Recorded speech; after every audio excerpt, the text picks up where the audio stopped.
러시아 선정아들이 마침내 정신을 잃고 있습니다. 러시아 경제가 붕괴되고 그들의 급여가 줄어들고 있기 때문입니다. 재정적 피해가 너무 심각해져서 단 3일 만에 끝날 예정이었던 우크라이나 분쟁이 이제 한 달만 더 지나면 러시아의 공식 작전 기간을 넘어설 것입니다. 러시아인들이 대조국 전쟁이라고 부르는 제2차 세계대전 전체 기간보다도 이번 전쟁이 경제적으로 훨씬 더 파괴적이었습니다. 러시아의 석유와 가스 수익은 올해에만 20% 이상 감소했고 12월에는 거의 절반이나 줄었습니다. 이미 그렇습니다. 이는 일반 시민 중 약 40% 러시아인에게 두려운 새 현실입니다. 음식 살 돈도 부족합니다. 정부는 전선에 있는 군인들에게 지급된 보너스를 회수하고 푸틴이 약속한 돈을 국민들에게 지급하지 않고 있습니다. 게다가 러시아의 60개가 넘는 지역들 이 붕괴되고 있습니다. 그들은 병원과 같은 필수적인 사업을 지원할 자금조차 없습니다. 이로 인해 고액 연봉 선정아들과 CEO들이 공개적으로 경제의 부정적 흐름 해결에 분주히 나서고 있습니다. 러시아가 동맹국들보다 많이 뒤처진 걸 그들이 인식하고 있기 때문입니다. 그럼 처음부터 시작하겠습니다. 러시아의 위협이 되는 경제적 여파를 살펴보겠습니다. 러시아의 선전원이 러시아 경제가 중국이나 인도 등 동맹국보다 얼마나 나쁜지 말하고 있습니다. 한번 들어보시죠. 우리는 모든 의무를 다해야 하고 그러기 위해서는 돈이 필요합니다. 하지만 경제가 필요한 만큼 성장하지 않으면 그 돈과 일자리는 어디서 마련합니까? 기업이 세금을 내려면 어디서 이익을 얻고 무엇으로 세금을 내야 할까요? 그들도 수익이 있어야 하지 않겠습니까? 만약 그들이 적자를 보면서 운영한다면요? 그게 무슨 의미가 있겠습니까? 그들은 직원을 줄이기 시작할 것이고 만약 직원을 줄이면 사회적 의무를 다하는 것이 불가능해집니다. 그 말은 국가의 부담이 늘어난다는 의미이고 우리가 돈을 못 벌면 국가는 그 돈을 어디서 구하겠습니까?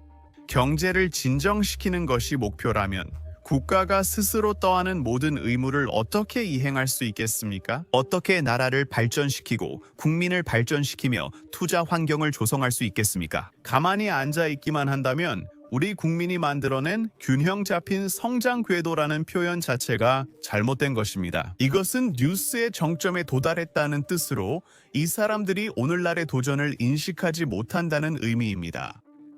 그래서 대통령은 우리의 과제가 세계 평균보다 빠른 성장이라고 계속 말합니다. 인도나 중국을 방문해도 그들의 성장률이 항상 더 높습니다.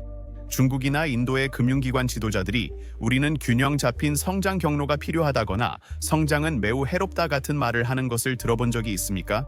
그건 불가능한 일입니다. 그건 정의상 불가능한 일입니다. 이제 대부분의 사람들이 경제적 문제가 사실 인도주의적 문제라는 것을 잊는 부분이 바로 여기입니다. 당신이 어느 나라에 살고 있든 상관없습니다. 경제가 성장하지 않으면 사람들이 고통받고 그렇지 않았을 때보다 훨씬 더 많은 사람들이 고통받게 됩니다. 그것은 러시아처럼 생활 수준이 그리 높지 않은 나라에서도 마찬가지입니다. 우선 러시아 인구의 3분의 1은 실내 배관 시설이 없습니다. 멕시코를 무시하는 건 아니지만 러시아는 초강대국인 척해요. 하지만 그들의 국민 생활 수준은 멕시코와 비슷하고 올해는 그 생활 수준이 많이 떨어졌습니다. 왜냐하면 솔직히 말해서 전쟁이 아니었다면 경제가 이 정도로 좋지 않았을 겁니다. 2025년 첫 11개월 동안 러시아 예산의 석유가스 수입이 20% 넘게 줄었습니다. 그 수치는 5분의 1을 넘습니다. 11월은 2025년 10월 22일 새 제재 발표 후 처음 맞이한 한 달이었습니다. 그래서 11월에는 석유와 가스 수입이 실제로 34% 감소했고 12월에는 지금까지 50%까지 감소할 것으로 보입니다. 솔직히 이 수치는 회복될 수 있습니다. 시간이 지나면 러시아와 그 동맹국들이 제재를 우회할 방법을 어느 정도 찾아낼 것이기 때문입니다. 하지만 말씀드렸듯 제재는 경제의 족쇄와 같고 제재가 많아질수록 족쇄는 더 조여옵니다. 경제가 완전히 멈추진 않지만 제재가 많아질수록 더 힘들어질 것입니다. 또한 러시아 수출이 계속 줄고 있다는 점도 기억해야 합니다. 러시아산 석유의 가격도 하락하고 있어서 러시아는 수출량이 줄어들고 있을 뿐만 아니라 배럴당 벌어들이는 돈도 줄어들고 있습니다. 10월 이후 러시아산 석유 가격이 약 18% 하락했습니다. 이는 약 5분의 1입니다. 이런 이유로 러시아 정부의 수입은 올해 마지막 3개월에 줄었습니다. 게다가 지출은 실제로 12% 증가했습니다. 푸틴이 더 많은 사람들을 전선에 보내는 것은 러시아 내부에 큰 문제가 있다는 신호입니다. 그 문제는 바로 이것입니다. 사람들에게 돈이 없고 정부 자금은 주로 수출과 세금으로 조달됩니다. 하지만 사람들이 돈이 없으면 많이 벌지도 못하고 많이 쓰지도 못하며 세수도 줄어듭니다. 국영 러시아 신문 보도에 따르면 러시아 국민 40%가 식비조차 감당하지 못한다고 합니다. 지금 러시아 경제는 얼마나 강한가요? 정부 신문 아시스카 게제타는 인플레이션 둔화를 주요 기사로 다루며 11월 말과 12월 초 물가 상승률이 이례적으로 낮았다고 주장합니다. 005 그리고 이제비숨의 가제타는 러시아의 빈곤율이 사상 최저치를 기록했다고 보도했습니다. 인구의 6.5%가 빈곤선 이하에 있습니다. 하지만 이 빈곤율은 정확히 어떻게 계산되는 걸까요? 유세비스메가 자세한 내용을 제공하면 상황이 더 명확해집니다. 공식적으로 빈곤선 위에 있으려면 1인당 월 평균 약 17,000루블의 소득만 있으면 됩니다. 사회학자들에 따르면 그게 약 213달러입니다. 설문조사에 참여한 러시아 근로자의 40% 이상이 월급날 전까지 식료품과 필수품을 살 돈이 거의 없거나 부족하다고 인정합니다. 코미센트는 러시아 금속 산업의 위기에 대해 보도합니다. 금속 공업은 여전히 역사상 가장 긴 위기 중 하나에 머물러 있습니다. 2025년 말까지 러시아의 철강 생산량은 6억 6,500만 톤, 소비량은 3억 8,900만 톤으로 감소할 것입니다. 상황은 낮은 수출 수익성과 러시아 생산자들에 대한 제재 압력으로 더욱 악화되고 있습니다. 이 얘기를 들으니 아버지의 예전 농담이 떠오릅니다. 비가 많이 오는 도시였죠. 그리고 그 도시에 있는 다리에는 빗물이 위험한 수위에 도달했을 때를 표시하는 표시가 있었습니다. 즉, 홍수가 위험한 수준이라는 뜻이었죠. 그리고 물이 그 수위에 도달하면 모두가 시장에게 연락했고, 시장은 다리로 와서 홍수가 위험하다고 간주되는 수위를 그냥 올려버렸습니다. 지금 러시아에서 벌어지는 일입니다. 많은 사람들이 빈곤선 아래로 떨어지자 빈곤선을 낮춰 실제 빈곤층이 줄어든 것처럼 보이게 했습니다. 통계와 달리 실제로는 사람들이 힘들고 경제도 어렵습니다. 이 모든 것은 러시아가 이 전쟁을 위해 했던 모든 계획에도 불구하고 일어난 일입니다. 그들은 이번 침공을 위해 10년 가까이 전쟁 자금을 모았습니다. 하지만 그럼에도 불구하고 푸틴은 이 전쟁이 이렇게 오래 갈 것이라고 준비하지 않았습니다. 그래서 제가 영상의 시작에서 말씀드렸던 것입니다. 약 50일 만에 이 전쟁은 제1차 세계대전 당시 러시아가 치른 위대한 조국 전쟁보다 더 오래 지속되고 있습니다. 그리고 이것은 러시아 국민들에게 큰 충격이기 때문에 심지어 러시아의 선종아들조차도 이에 대해 이야기하고 있고 이를 지적하고 있습니다. 한번 들어보시죠. 네, 모스크바와 다른 지역들이 있다는 건 정말 좋은 일입니다. 네, 물론입니다. 모스크바와 다른 지역에서 영웅들의 사진을 광고판에 올리는 건 좋지만 그만으론 부족합니다. 그리고 TV를 켜면 무엇이 보입니까? 라리사 델리나가 인스타 쌈카의 노래를 커버하는 것. 저는 라리사 델리나를 매우 존경하지만 이것은 역겹습니다. 어쩌면 이건 딥페이크이고 사실이 아닐 수도 있지만 그게 중요한 게 아닙니다. 이름을 바꾸세요. 그건 몇 주 후면 이 전쟁의 길이가 대조국 전쟁과 같아집니다. 왜 우리는 같은 결과를 얻지 못했을까요? 온 나라가 싸우는 게 아니기 때문입니다. 최고사령관이 싸우고 있고 정부가 싸우고 있고 대통령 행정부가 싸우고 있고 주지사들이 싸우고 있습니다. 하지만 그 아래로 내려가면 사람들 기분 망치고 있나요? 새해인데요. 우리의 문제는 전선에 있는 게 아니라 후방에 있습니다. 가을이가 그심 대한 그레이트 시어입니다. 세우머티드 퓨어 하미다로 버비에디 크리스비더. 러시아인들은 2차 세계대전에서 미국의 막대한 장비와 무기 지원 덕분에 성공했다는 사실을 잊은 것 같습니다. 그리고 그 부분은 러시아 역사에서 더 이상 잘 언급되지 않는 부분입니다. 하지만 어쨌든 지금도 돈은 러시아 경제에 있어서 문제입니다. 왜냐하면 우리는 정부가 공개적으로 발표했던 약속들을 취소하는 모습을 보고 있기 때문입니다. 첫 번째는 물론 우리가 몇 편 전 영상에서 다뤘던 내용인데 정부가 군인들에게 큰 보너스를 약속했었습니다. 실제로 군인들을 하룻밤 사이에 루블로 100만 장자로 만들어 주겠다고 했죠. 그러나 군인들이 10월 전선에 도착하자 정부는 다시 와서 그 돈을 은행 계좌에서 가져갔습니다. 정말 말도 안 되죠. 총 든 사람은 건드리고 싶지 않을 거예요. 이제 러시아가 우크라이나 군대 몰아내려 도시 전체를 폭격한 뒤 쿠르스크 지역에서 이런 일이 더 자주 발생하고 있습니다. 푸틴은 모든 주민에게 잃어버린 집을 보상하겠다고 약속했습니다. 푸틴이 약속을 지키지 않는 것 같아요. 러시아에서 또 시위가 일어난다는 보도가 있습니다. 쿠레우스크 주민들은 푸틴의 보상 약속 이행을 요구합니다. 이에 대해 현지 주지사의 보좌관은 국경 지역 주민들이 스스로 자신의 집을 지켰어야 한다고 밝혔습니다. 현지 채널들은 시위 뉴스를 삭제했고 푸틴에게 호소한 쿠르스크 여성은 구금됐습니다. 여기 그녀가 화를 내는 장면이 있습니다. 정부는 이들에게 전쟁은 우리가 시작했지만 너희가 스스로 지켜야 한다고 말한 셈입니다.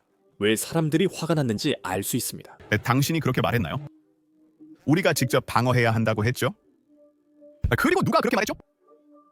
그녀가 말했어요. 당신이 그렇게 말했나요? 들어봐요. 내 말 좀 들어요.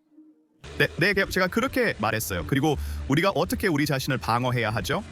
그럼 다시 말해 주세요. 제발 남자들이 집을 지켜야 한다고 제가 휴대폰에 녹음할게요. 제가 다시 말할게요. 네, 설명해 주세요. 그럼 왜 군인들을 철수시켰어요? 다시 말해 주세요. 제가 다시 녹음할게요. 그들은 젊은 남자들을 국경에 남겨두고 떠나지 않았어요. 레나, 제 아들이 거기 서 있었어요. 그리고 침공 한 달 전에 일부가 데려가졌어요. 대포를 운반하면서 러시아의 다른 지역에서도 비슷한 돈이 부족하다고 할 수 있는 징후들을 보고 있었어요. 러시아 캄차카 지역에서 당국은 새 병원 건물을 열겠다고 약속했어요. 하지만 특별 군사 작전이 시작되자 전체 예산이 그 작전으로 전환됐어요. 이제 평범한 러시아인들은 엉망이 된 건물의 병원에서 치료를 받아야 합니다. 이것만 봐도 푸틴에게 전쟁이 국민 복지보다 훨씬 중요하다는 걸 알 수 있죠. 그것은 여기가 치료실인데 모든 게 참 안타까운 상태예요. 화장실도 닫혀 있고요. 2달 전 막혔는데 요청했지만 거절당했어요. 그것에 아이를 둔 부모님들뿐만 아니라 저희도 1층 화장실을 이용해야 해요. 계단 참이 너무 추운데도 아이들이 거기로 가야 해요. 여기서는 더 이상 머무를 수가 없어요. 창문과 문 위 한쪽 벽은 무너졌고 다른 쪽 벽도 점점 벗겨지고 있어요. 아침부터 저녁까지 우리는 난로를 써야 해요. 의료시설 관리에 따르면 새 진료소 이전은 12월 중순 예정이라고 해요. 점검 중 여러 위반 사항이 발견됐고 특히 장비 배송에 심각한 우려가 있다고 해요. 저희는 현재 이 시설을 감독해두고 있어요. 여기서 저는 러시아 지방정부의 인센티브 구조에 대해 다시 한번 말씀드리고 싶어요. 여러분이 보는 지방 공무원, 시장, 주지사는 사실 인구에 관심이 없기 때문입니다. 러시아에서는 이 사람들이 지역 주민이 아닌 푸틴에 의해 임명되기 때문에 대표해야 할 인구임에도 지역에서 선출되지 않습니다. 결국 푸틴이 지역 수장을 직접 정한다는 건가요? 그건 푸틴이 2000년 대통령이 된 후 바꾼 부분이에요. 러시아 국가 통제력을 강화하고 싶어서였죠. 그래서 지역 관리들은 사람들이 뭐에 대해 불평을 하든 별로 신경 쓰지 않아요. 그들은 푸틴을 만족시키는 것만 신경 씁니다. 어차피 임명권자가 푸틴이니까요. 특별 군사 작전이 시작되자 많은 지역에서 큰 보너스를 지급하기 시작했지만 그 돈은 크렘린에서 나오지 않았어요. 지역 관리들은 예산의 상당 부분을 군인 보너스로 돌리고 있었습니다. 그래야 크렘린이 그들에게 설정한 모집 목표를 달성할 수 있었던 거죠. 주민들이 이 상황에 불만을 가질 수밖에 없는 이유는 이 돈이 원래 병원 건설에 쓰여야 했기 때문입니다. 쓰레기 처리를 하거나 쓰레기가 너무 쌓이는 걸 관리하거나 도로를 관리하거나 정부가 관리해야 할 다른 건물들을 관리하는 데 쓰여야 했죠. 하지만 그런 일은 실제로 일어나지 않고 있고 이건 단순한 한 번의 사건이 아니라 러시아 전역에서 벌어지고 있는 일입니다. 실제로 국영신문에 따르면 러시아 지역의 60%가 자신들이 약속한 의무를 이행할 만큼 충분한 예산이 없으며 예산이 균형을 이루지 못하고 있다고 합니다. 한번 보시죠. 전쟁이 러시아 경제에 미치는 영향을 보세요. 오늘 리자비시 마가제타 헤드라인입니다. 지역 예산 적자가 계속 커지고 있습니다. 지역 예산 지출이 수입, 즉 소득보다 2배 빠른 속도로 증가하고 있습니다. 러시아 지역 중 거의 60곳 이 6천억 루블이 넘는 예산 적자를 안고 있는데 이는 2022년에 비해 거의 11배나 많은 수치입니다. 이 신문의 주요 기사로 감사원에서 제공한 데이터와 차트, 그래픽이 포함된 긴 기사입니다. 여기서 읽을 수 없는 내용은 이러한 예산 적자가 러시아의 우크라이나 전쟁과 국제 제재의 직접적인 결과라는 점입니다. 하지만 러시아가 우크라이나를 전면 침공한 2022년과의 비교는 이를 암시하고 있습니다. 모스코브스키 캄시몰리츠는 모스크바 지역 대중교통 이용자들이 곧 충격을 받을 것이라고 보도했습니다. 1월 1일부터 모스크바 지역 대중교통 요금이 159루블 인상됩니다. 대중교통 승차권 가격이 2년도 안 되어 24루블이나 올랐습니다. 그러니까 푸틴이 전선에서 얻고 있는 성과를 아무리 자랑하고 싶어 해도 그건 별로 중요하지 않습니다. 쿠피안스크에서 알게 됐든 러시아의 자랑 중 상당수는 거짓이기 때문입니다. 또한 푸틴이 전선에 투입한 수많은 총알바디들로 러시아 경제가 큰 어려움을 겪고 있습니다. 러시아는 전쟁이 끝나길 바라며 우크라이나의 항복을 원합니다. 그래서 실제보다 강한 척을 하는 겁니다. 손자병법에서도 약할 때 강해 보이라고 하죠. 이것이 블라디미르 푸틴이 하는 일입니다. 준비한 내용은 여기까지고 저는 샘입니다. 다음 영상에서 뵙겠습니다. 이런 영상, 즉 드론 공격 장면을 많이 보여주는 영상을 만들 때의 문제 중 하나는 영상에서 아무리 사람이 다치지 않거나 러시아 군인이 다치지 않는다 해도 그렇다는 겁니다. 유튜브는 보통 이런 영상을 수익 창출 제한하거나 제한을 겁니다. 실제로 지난주에만 저희 전쟁 관련 영상 4개가 유튜브에 의해 수익 창출이 제한됐습니다. 드론 공격 장면이나 심지어 최전방의 영상도 광고주 친화적이지 않기 때문에 영상이 제한되는 겁니다. 하지만 이것이 현대 전쟁의 현실이고 이것이 우크라이나인들이 싸우고 살아남으려 애쓰는 전쟁입니다. 그래서 저희는 이를 해결하기 위해 자체 플랫폼 Basics Insider를 시작했습니다. 저희가 처음부터 직접 만들었기 때문에 아무런 제약도 없습니다. 저희는 드론 공격 영상을 흐릴 필요도 없고 최전선 영상을 흐릴 필요도 없으며 러시아 공군 기지가 파괴되는 장면도 흐릴 필요가 없습니다. 저희는 사이트에 광고도 전혀 올리지 않습니다. 그렇게 하면 광고주 불만으로 저희가 스스로 검열할 필요가 없습니다. 저희는 광고로 사이트를 운영하지 않고 여러분의 후원으로 운영합니다. 만약 이런 보도에 관심이 있으시다면, 그리고 저희 영상을 검열 없이 시청하고 유튜브에는 올릴 수 없는 보너스 콘텐츠도 보고 싶으시다면 꼭 basicsinsider.com에 가입해주세요. 설명란 링크 클릭이나 QR코드 스캔 모두 가능합니다. 가입하시면 기존과 앞으로 업로드되는 모든 콘텐츠를 시청하실 수 있습니다. 여러분의 후원이 저희 채널에 큰 힘이 됩니다. 감사합니다. 저는 샘이고 다음 영상에서 뵙겠습니다.